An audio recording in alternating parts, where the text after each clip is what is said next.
Well, there's been a lot of traffic in Lagos, no doubt, as well as in other parts of the country as a result of the protests. Protesters are literally shutting down the roads, major highways, sub-highways, and all of that.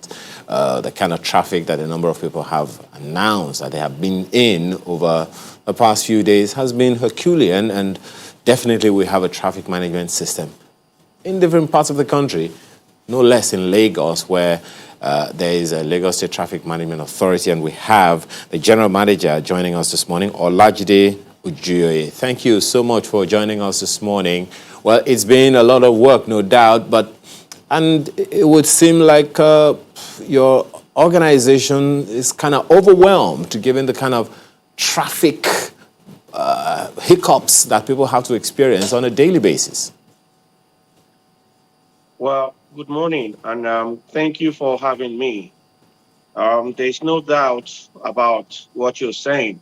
Really, the governor of Babajide Sanwo-Olu is seriously working on the alternative modes of movement in Lagos, which is now really promoting water transportation and the public transport system.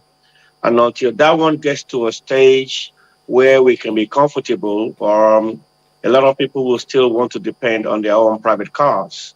And when you have a confined, small geographical area, and you have movement of in excess of 10 million a day, and people want to use their own private cars, it's not too difficult to figure out exactly what would happen.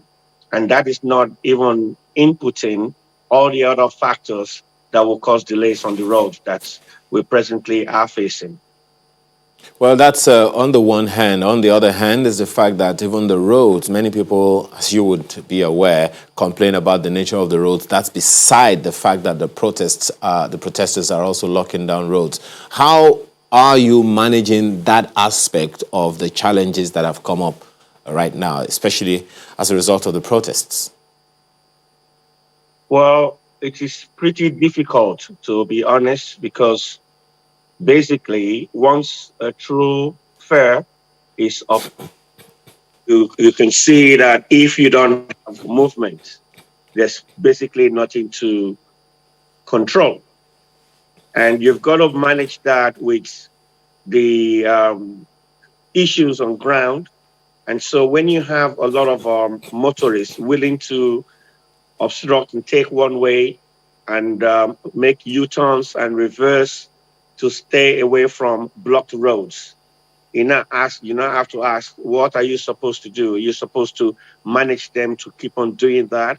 Or are you supposed to give priority to those that have the right of way to where they're turning to? So it is extremely difficult.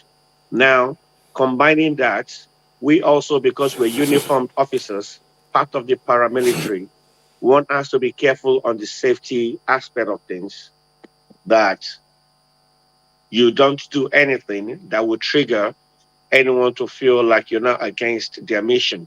That will not become a problem. And so you've got to have a balance between the two. So do you sit back? Do you watch them do what they shouldn't really be doing per se? Because they need to get away from blocks. People are stuck in traffic for 2, 3, 4, 5 hours. Are you going to allow them to do a U-turn against traffic? Or are you just going to let them do what they need to do to get out of that place? And so that is the difficulty. So this is a time where we all have to be extremely careful and have a complete understanding of what really is on ground. Because no one is actually going nowhere when you come to these areas where the protesters are blocked. Oh, it's a little curious because indeed people have had reason to drive against traffic. Yesterday in particular, an example is what happened on the Lagos-Ibadan Expressway at about 3, 4 p.m. And people were actually driving against traffic and, of course, making the already bad situation even worse. Yes, there were LASTMA officials there. So what is the modus operandi as far as that is concerned? Are people allowed to drive against traffic because they have encountered another traffic? Or is there a way that we can avert that so that the already bad situation doesn't get worse? Well, I'll give an example of what it is.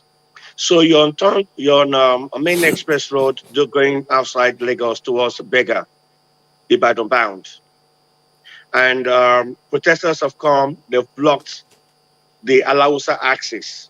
They've blocked it by the Magodo area. If you cannot turn back using CMD road, and you cannot do a U-turn in the proper manner to go back to 7 Up, then you're really not going anywhere. So, I mean, this is not a situation where it's not a normal situation where we begin to think about one way. All the biggest problem is when you take one way anyway, you'll be stuck and you get stuck with other drivers. So officers just have to find a way to plead and to manage without triggering any adverse emotions from the protesters. And we Right. are not harmed, and which is even good at this particular moment anyway. And so, if normally you would expect the police to come and support us in enforcing what should happen, then you know that the protesters right now, that's not exactly what they're looking for. And so, it's a difficult question to answer. Like, is it okay to fold your hands and just watch them do it and turn a bad situation, turn it worse? Or do you step out onto the road and you enforce? And then the issue about enforce, perhaps does not strike a good sound in the ears of so many people right now. Well, you mentioned arming the LASTMA. Well, you say it is not good for now, but are you looking at a situation where, well, based on some certain circumstances, that LASTMA should be armed to maybe help them effectively do their No, jobs? no, no, never, never. Okay, I'm not advocating that at all. right. Now, for a lot Um, of people, now, please go ahead. yeah, because at the end of the day, right, traffic issue is more of a civil matter. It is only when you come out and you're speeding, which speeding can go and kill somebody, then you can say that is a criminal act. And so traffic is a civil issue. And when you begin to input arms into it, then you go into another level. And Okay, that cannot work, all right. So, for a lot right? of people, they're As much as once one thinks about the kind of attacks on officers, you'll be thinking, oh, perhaps if we were harmed, that wouldn't have happened. But no, I mean, even the policemen who are harmed get attacked. okay. Well, as we round off the conversation, a lot of people are trying to get travel advisory for moving around Lagos today. They're wondering which areas should I go to? What do I do when I'm stuck? Do you have any advice for people, heading out this morning? How should they go about their activities? My advice, I mean, they have already pinpointed and named the roads that they are going to stop. So whether it is a good warning or it is a threat or it is an actual situation, we are yet to find out. Even I have interviews that I have to attend this morning, so I've got to take a chance. But the advice that I would want to give to anyone is listen, we are in this situation right now. If where you're going is not paramount, it is not ultimately important, I think you should abort and postpone and just watch and see. Because if you're going somewhere and you're going to end up being stuck for 4 hours, you've got to put a value to where you're going and why you're going there. All right? Because they can switch at any time. They can make move. They're fluid. So if they block one road and they think something is still happening, they can still mobilize and go back and block another road just so they can make their point. So if you're stuck in traffic or you set out and you can avoid setting out, the advice I would give is don't bother yourself. Whatever you need to do, do it by other means of communication, except if you're an employee and your employer forces you that you must turn up for work. And then whatever hours it takes, if you're stuck, if the protest areas affects your route, then you just got to find a way to live with it right now. I was going to say the same thing too, because a lot of people that can't do without going on those roads. They have to get to their workplace, they have to attend to an emergency or what have you. But specifically now, On a final note, where are those places people should avoid? What are those areas? Is it Ikeja? Is it Underbridge? Is it the island? Specific places.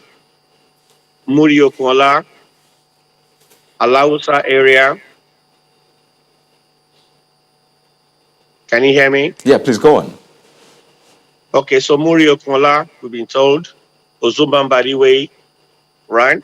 So, but if you're going to the island from the mainland, you can still use the third mainland bridge and go through Nnamdi Azikiwe towards Eco Hotel axis, and go if you're going to Victoria Island and come through Eco Hotel and Sanusi Fafua roundabout. If you're coming to the mainland, I mean, you find a way to come as far as towards Ojota and 7 Up towards Magodo.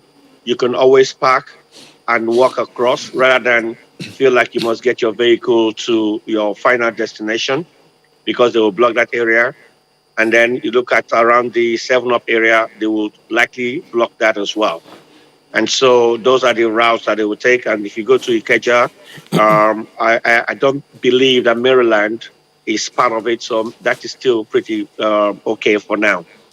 Well, But like I said earlier on, the same way they can choose and change their planned areas of blockage. all right. Well, we have to thank you very much, Mr. Olajide Ojuoye, General Manager, LASTMA, for talking to us this morning about the situation as far as traffic is concerned today. Thank you so much for your time and well done.